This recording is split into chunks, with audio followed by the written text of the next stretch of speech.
पुढची बातमी येते वर्ध्यामधून। वर्ध्यामध्ये देखील मनसेने आंबेडकर पुतळ्यापासून जिल्हाधिकारी कार्यालयाकडे मोर्चा काढला। यावेळी महाविकास आघाडी सरकारच्या विरोधात घोषणा देण्यात आल्या। यावेळी लॉकडाऊन काळातील वीज बिल माफ करण्याची मागणी करण्यात आली।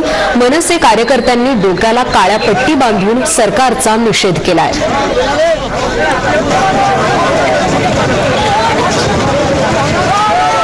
आम्हाला विचारतात मास्क घातलं पाहिजे, सोशल डिस्टन्स आम्ही पाळलं पाहिजे, पण यांनी जे जनतेला, गोरगरीब जनतेला जे आश्वासनं दिली, जे आश्वासनं जे पूर्ण केलेलं नाही, हा प्रश्न तुम्ही यांना विचारा का हे जनता रस्त्यावर का उतरली आहे? हे डिसिजन का घेतलं आहे? यामुळे घेतलाय की त्यांनी जो आम्हाला आश्वासनं दिली होती त्या आश्वासनं कुठेतरी पूर्ण झाले नाही, म्हणून या सर्व गोष्टी आम्ही करून राहिलेलो आहोत। यानंतर मी आम्ही आक्रमक भूमिका घेणार आहोत। तर वर्ध्यामध्ये देखील मनसेने हे आंदोलन केलेले आहे। वाढीव वीज बिल माफी करावी यासाठी हे आंदोलन करण्यात आलं। वर्धासह खरं तर राज्यभरात मनसैनिक आक्रमक झाले। ही जी वाढीव वीज बिल आलेली आहे त्यामध्ये आम्हाला सवलत द्या अशी मागणी करण्यात आली आहे।